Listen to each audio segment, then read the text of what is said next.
আগামী 7 থেকে 10 দিনের মধ্যে একটি বৈষম্যহীন কমিশন গঠন করবেন। সবচেয়ে গুরুত্বপূর্ণ যে ব্যাপারটি থাকবে সেটা হলো আমাদের যে যৌক্তিক দাবিটি, এই দাবিটির একটি চূড়ান্ত সিদ্ধান্ত নিয়ে আসা। আপনারা কি 7 থেকে 10 দিন অপেক্ষা করতে চাচ্ছেন?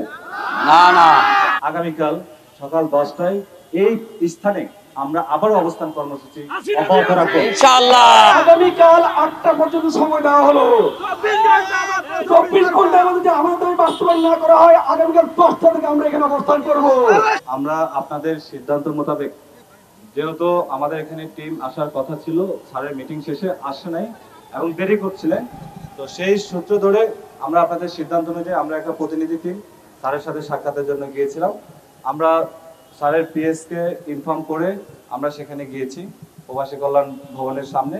কিন্তু স্যার রাষ্ট্রীয় কাজে জরুরি ভিত্তিতে তিনি তার সেখান থেকে রাষ্ট্রীয় কাজে চলে যান এবং যাওয়ার সময় স্যার পিএসকে নোট করে বলে যান যে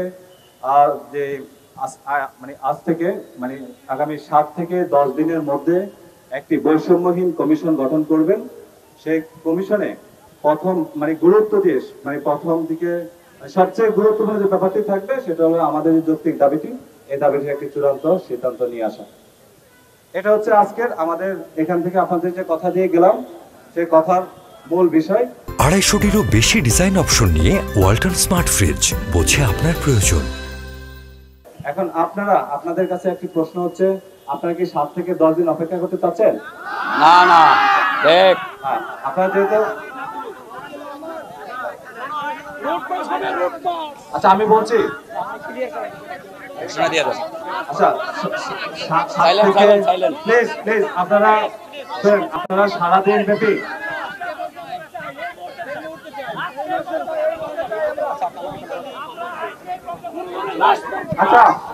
আচ্ছা আমার কথা প্লিজ এখানে কথা শুনতে হবে প্লিজ। আমরা অহিংস আন্দোলন সারাদিন পরিচয় দিয়ে আসছি, শেষ মুহূর্তে আমরা সহিংস এবং উশৃঙ্খল হব না। তো আমরা 7 থেকে 10 দিন যেহেতু অবস্থান করতে চাচ্ছি না বা আমরা অপেক্ষা করতে চাচ্ছি না, সেই ক্ষেত্রে আমরা যে সিদ্ধান্তটা উপনীত হতে যাচ্ছি সেটা হচ্ছে আমাদের যে অবস্থান কর্মসূচি ছিল, আপনারা সবাই ক্লান্ত, দূর দূরান্ত থেকে আসছেন, একইভাবে আগামীকাল সকাল 10টায় এই স্থানে আমরা আবারও অবস্থান কর্মসূচি অব্যাহত রাখবো ইনশাআল্লাহ। আগামীকাল আজকে যেহেতু আপনারা দূর দূরান্ত থেকে আসছেন, আপনাদের প্রতি আমরা ধন্যবাদ জানাচ্ছি।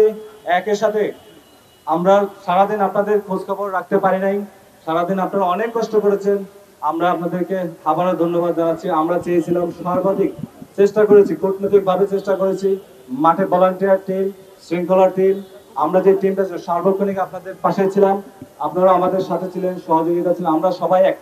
আমাদের এখানে একটা বিষয় যেটা হলো যে আপনারা হয়তো বিতর্কিত একটা ব্যাপার, সেটা হচ্ছে যে আপনারা বলছেন যে এখানে নেতাকে, আমাদের এখানে আসলে কেউ নেতা নেই। আমরা সমন্বিতভাবে আপনাদের সিদ্ধান্ত আমাদের সিদ্ধান্ত, আপনাদের আমাদের মিলে আমাদের সিদ্ধান্ত, যে সিদ্ধান্ত সেই সিদ্ধান্তকে সম্মান সাথে দেখে আমরা আগামীকাল সকাল 10টায় এই স্থানে আজকে যেভাবে আপনারা এসেছেন, আগামীকালকে আমরা যেহেতু 7 থেকে 10 দিন অপেক্ষা করতে চাই না, একইভাবে আপনারা সবাই আরো যতভাবে জনমত বাড়ানো যায় সেভাবে আপনারা এখানে আসবেন। আমরা সকাল 10টা থেকে, আপনারা কি বলেন সকাল 10টায় না 11টায় হবে, কয়টায়? আচ্ছা আগামীকাল 10টায় আমরা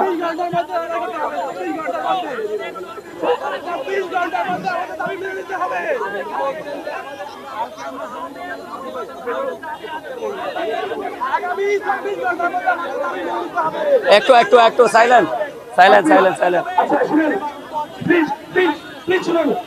এখন কয়টা বাজে?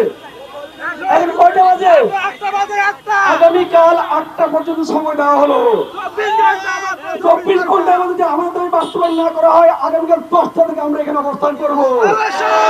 রাজি আছেন? আমরা বলেছি যে রাজপথ আমরা ছাড়বো না।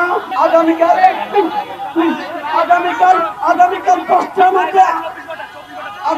10টার মধ্যে আমার দাবি বাস্তবায়ন করতে হবে, ঠিক না বলেন? প্রিয় ভাইরা, আমি বলতে চাই যে আপনারা অনেক দূর দূরান্ত থেকে এসেছেন, আমরা বলেছি যে এই দাবি বাস্তবায়ন না হওয়া পর্যন্ত আমরা রাজপথ ছাড়বো না। তাই আমাদের 7 থেকে 10 দিন কোনো বিষয় নয়, আমরা আগামীকাল থেকে এই দাবি বাস্তবায়ন করার জন্য আমরা রাজপথে নামবো এবং দাবি বাস্তবায়ন করে প্রজ্ঞাপন বাস্তবায়ন করে আমরা ছাড়বো ইনশাআল্লাহ।